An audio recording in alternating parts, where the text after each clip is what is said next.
எல்லாருக்கும் வணக்கம். Cheese kitchen click பண்ணதுக்கு ரொம்ப நன்றி. இன்றைக்கி சீஸ் கிச்சன் சேனலில் ஊறுகாய் தான் எப்படி செய்கிறதுன்னு பார்க்க போகிறோம்.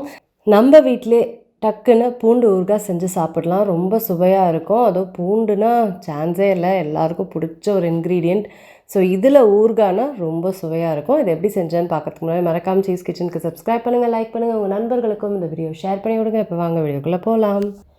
முதல்ல பூண்டெல்லாம் தோல் உரித்து நான் இட்லி தட்டில் ஒரு 10 நிமிஷத்துக்கு ஸ்டீம் பண்ணி நான் எடுத்துக்க போகிறேன். இந்த மாதிரி பண்ணும்போது மசாலா நல்லா அதில் ஊடுருவோம். இது இன்ஸ்டண்ட்டாக செய்கிறனால இந்த மாதிரி செஞ்சுக்கிட்டால் இன்னுமே நல்லாயிருக்கும்.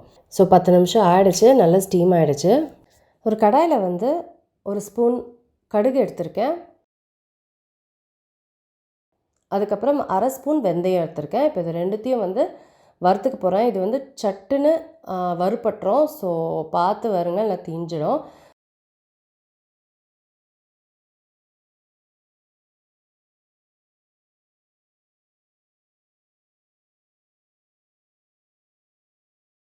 ஸோ இது வறுத்தாச்சு. இதை நல்லா பவுட்ரு மாதிரி அரைச்சிக்க போகிறேன்.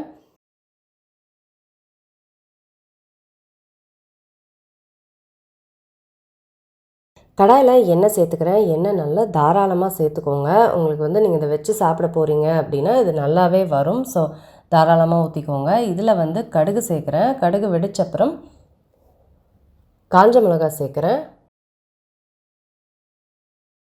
அதுக்கப்புறம் கருவேப்பிலை சேர்க்குறேன்.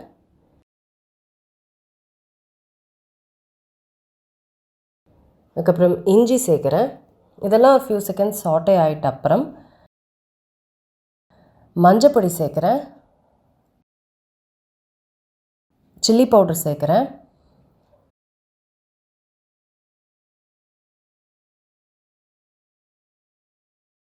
அதுக்கப்புறம் இந்த கடுகு வெந்தயத்தோட பவுடர் சேர்க்குறேன். பெருங்காயத்தூள் சேர்க்குறேன். உப்பு சேர்க்குறேன். அதுக்கப்புறம் பூண்டு சேர்க்குறேன்.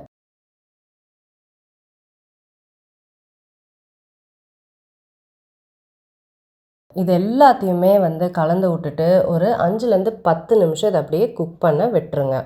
இது லோ ஃப்ளேமில் செய்கிற ஒரு ரெசிபி. ஹை ஹீட்டில் செஞ்சிங்கன்னா அந்த மசாலாலாம் கருகிடும்.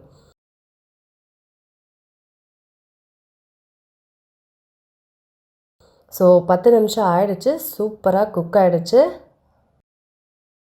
ஸோ பூண்டு ஊறுகாய் ரெடி ஆகிடுச்சு. இது நீங்கள் இன்ஸ்டண்ட்டாகவும் சாப்பிட்டுக்கலாம்.